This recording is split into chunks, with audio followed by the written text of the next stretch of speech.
Above the Middle Eastern skies, 4 F-16s were locked on target. Surface-to-air missiles streaked upward like deadly rain. Radio crackled with a young pilot's desperate cry. "We can't shake them! Someone, rescue us!" Radar reported the signal. F-16 squadron lost. Suddenly, a deep female voice cut through the frequency. "Hog inbound. Hold steady." From the horizon came the thunderous roar of a GAU-8. An A-10 Warthog dove from the clouds, dust swirling in its wake. No one knew who was flying that hog. They only heard the F-16 squadron whisper a single name. Her name was Reina Vasquez, 28 years old, with long brown hair and piercing, cold eyes. Despite her slender frame in a worn flight suit, she carried herself with quiet authority. She had once been an A-10 Warthog pilot, call sign Silent Hawk. After a tragic accident during a mission, she requested removal from active combat duty. Her squadron mates saw her as someone who ran away. Now Reina worked only flight simulation training. Many young officers treated her like a relic from the past. In the mess hall, several F-16 pilots would mock her openly. "The A-10? That old pig is only good for shooting dirt. It has no place in modern warfare," one sneered, stirring his coffee with deliberate slowness. "Yeah, ground-pounding dinosaur," another added, loud enough for everyone to hear. "Real pilots fly jets that can actually fight." Reina never responded. She would simply clean her faded flight helmet in silence, her movements precise and deliberate. She still maintained her ritual. Every morning, she would hang a small silver hawk pin inside her personal locker. The metal caught the fluorescent light, a tiny beacon in the darkness. A former squad mate once described her. She rarely argued with anyone. "I once saw Vasquez get humiliated in front of everyone. She just sat there drinking her coffee in complete silence. But her eyes, it was like she was looking right through all of them." The other pilots would walk past her table, their conversations growing louder, more pointed. They spoke of their kills, their advanced targeting systems, their speed. "The future belongs to precision strikes and stealth," they would say, "not to flying tanks that move like wounded elephants." Reina would finish her meal methodically, clean her tray, and return to the simulator bay. There, she taught young pilots the fundamentals of close air support, ground attack patterns, and survival tactics. Her students were polite, but dismissive. They wanted to learn about air-to-air combat, missile systems, and dogfighting techniques. Ground support seemed beneath them. "When will we learn real combat flying?" one student asked during a particularly difficult KS simulation. "This is real combat flying," Reina replied quietly. "When your fellow pilots are trapped on the ground with enemy forces closing in, this is what saves their lives." The student rolled his eyes. "But ma'am, we have GPS-guided bombs and precision missiles now. We don't need to get our hands dirty anymore." Reina paused the simulation. She turned to face the young pilot, her expression unreadable. Technology fails. Weather changes. Intel gets compromised.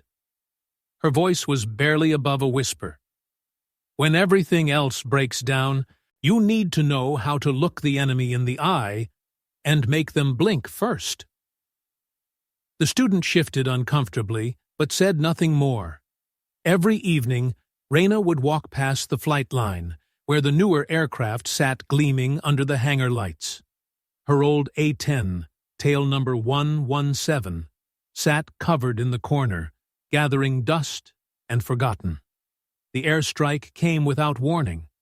4 F-16s had been conducting routine reconnaissance over a restricted zone when suddenly their threat warning systems lit up like Christmas trees.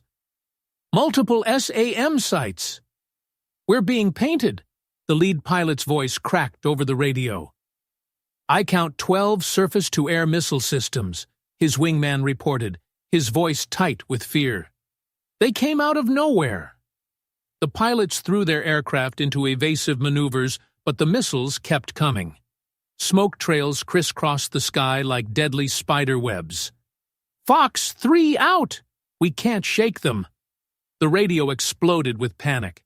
We're out of flares! Repeat, we're out of countermeasures. Back at the forward operating base, the communications center erupted in controlled chaos. Radio operators frantically tried to coordinate a rescue mission, but every available aircraft was committed to other operations. We need immediate close air support for Viper Squadron, the duty officer barked into his headset. 4 F-16s trapped in a kill box. Negative, came the reply. All F-35s are engaged. All remaining F-16 are committed to Operation Steel Thunder. No assets available. In the corner of the comm center, Reyna stood motionless, listening to the desperate radio chatter. The voices were young, scared. She recognized the call signs, pilots she had trained, officers who had dismissed her teachings. Mayday! Mayday! This is Viper Lead. We are taking heavy fire. Request immediate assistance. Viper 2, I'm hit. I'm hit. Engine fire warning. Stay with us. 2, we're going to get out of this. The duty officer's face was grim. All stations, be advised. Viper Squadron is lost. No rescue assets available. The room fell silent, except for the static hiss of the radio. Reyna tightened her grip on her flight helmet, her knuckles turning white. Her eyes blazed with sudden intensity. Without waiting for orders, she turned and ran toward the flight line. "Where are you going?" a maintenance sergeant called out. Reyna didn't answer. She sprinted across the tarmac to where a 10-tail number 117 sat under its dusty tarp. "Hey! That bird's not on the active roster," the crew chief shouted, running after her. "She hasn't flown combat in 8 months." Reyna pulled away the tarp with both hands, revealing the weathered but sturdy aircraft underneath. The titanium bathtub cockpit gleamed dully in the hangar lights. "Tonight she is," Reyna said, her voice carrying an edge that made the crew chief step back. She began her pre-flight inspection with practiced efficiency, her hands moving over switches and controls she knew by heart. The maintenance crew watched in stunned silence as she brought the old warbird to life. The twin General Electric TF-34 engines spooled up with a distinctive whine that cut through the night air. Dust and debris swirled around the aircraft as she taxied toward the runway. "Tower, this is Hog 117 requesting immediate takeoff clearance," she radioed. "Hog 117, you are not authorized for combat operations," the tower controller replied. "Return to the ramp immediately." "Tower, Viper Squadron is dying out there." Reyna's voice was ice-cold. "I'm going to bring them home." Before the controller could respond, she pushed the throttles forward. The A-10 accelerated down the runway, its landing lights cutting through the darkness. A maintenance technician later described that moment. "I got chills watching her take off. I'd never seen anyone so determined. She wasn't just flying a mission, she was on a personal crusade." The old Warthog climbed into the night sky, carrying its forgotten pilot toward a rendezvous with destiny. Above the battlefield, the 4 F-16s were running out of options. Their sophisticated electronic warfare systems had failed. Their precision-guided weapons were useless against the mobile SAM sites. They were being hunted by an enemy that knew exactly where they were. "Viper Lead! We can't stay here much longer," Viper 3 called out, his voice breaking with exhaustion and fear. "Fuel is getting critical." I know. the flight leader responded, banking hard to avoid another missile. "Just hold together. Someone has to come for us." "This is it," Viper 2 whispered over the radio, watching his fuel gauge drop toward empty. "This is how we die." Suddenly, a calm female voice cut through their panic. "Viper Squadron, this is Hog 117. I am inbound to your position. Hold steady." The F-16 pilots looked at each other in disbelief. "Hog 117? Viper Lead stammered. "That call sign." "Silent Hawk?" "Affirmative," Viper Lead. "The Hawk is coming home." From behind a ridge of desert hills, the A-10 Warthog appeared like an avenging angel. Its distinctive twin tail and straight wings were unmistakable against the star-filled sky. What happened next became legend. The GAU-8 Avenger cannon opened fire with a sound like the world being torn apart. The 7-barrel rotary cannon spat 30mm depleted uranium rounds at a rate of 4,200 rounds per minute. Each burst sounded like a giant's chainsaw cutting through steel. BRRRRRRRT, the first SAM site, exploded in a shower of sparks and twisted metal. BRRRRRRT, the second site, disappeared in a cloud of smoke and debris. Raina flew low and slow, methodically hunting each target. Her aircraft absorbed ground fire that would have crippled a faster jet. The A-10's titanium armor plating deflected small arms fire like raindrops. "Holy shit!" Viper 2 shouted into his radio. "She's tearing them apart." The Warthog rolled inverted and dove toward a cluster of mobile launchers, its cannon spitting death. BRRRRRRRT. Another position vanished in flame and smoke. "Viper Squadron, reform on me." Raina's voice remained perfectly calm despite the chaos around her. "I'll escort you out of the kill box." The F-16 pilots, who moments before had been preparing to die, found themselves flying in formation with the aircraft they had mocked as obsolete. "How is she doing this?" Viper 3 asked in wonder, watching another SAM site erupt in flames below them. "The A-10 was built for this," Viper Lead replied, his voice filled with newfound respect. And so was she. Back at the base, the communications center had fallen silent. Everyone stared at their radios in disbelief. "Impossible," the duty officer whispered. "Hog 117 was retired from combat operations." "Well, somebody forgot to tell the Hog," his sergeant replied, monitoring the tactical display as red symbols marking enemy positions winked out one by one. In her cockpit, Raina spoke quietly to her charges. "You're not dying today, boys. I'm bringing everyone home." She continued her deadly work, her cannon finding target after target. The enemy forces, expecting to face high-speed jets with limited loiter time, were completely unprepared for an aircraft that could stay over the battlefield for hours, absorbing punishment and delivering precise, devastating firepower. "Viper Lead, threats neutralized," Raina reported as the last SAM site fell silent. "Form up for RTB. And, gentlemen?" "Yes, ma'am," came the respectful reply.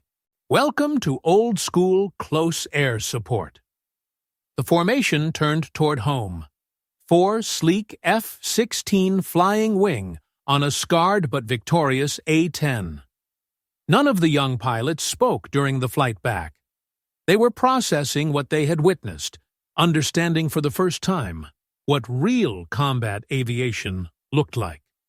A crew chief later recalled, "When I saw them coming back in formation like that, I knew everything had changed. Those F-16 pilots had gone out as cocky kids and come back as believers. The A-10 had saved them all, and they knew it. More importantly, they knew who had saved them." Silent Hawk was back. After landing, Raina didn't wait for any ceremony.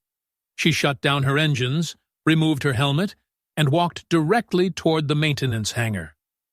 Her flight suit was soaked with sweat, her hair matted, but her eyes held the same calm intensity they always had. The group of pilots who had mocked her earlier stood in an awkward line near the debriefing room. None of them could meet her eyes. One finally spoke up, his voice barely above a whisper. "We owe you."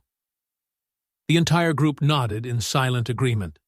Another pilot, one who had been particularly vocal about the A-10's obsolescence, stepped forward. "Ma'am, we were wrong. About everything." Raina paused, looking at each of them in turn. Her expression wasn't angry or triumphant. It was simply tired.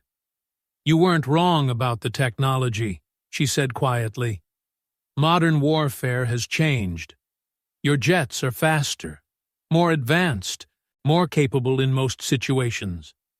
She gestured toward her battle-scarred A-10. "But sometimes, you need something that refuses to quit. Something that can take a beating and keep fighting." The young pilot nodded, understanding dawning in his eyes. "Like you. Like all of us, when we have to be."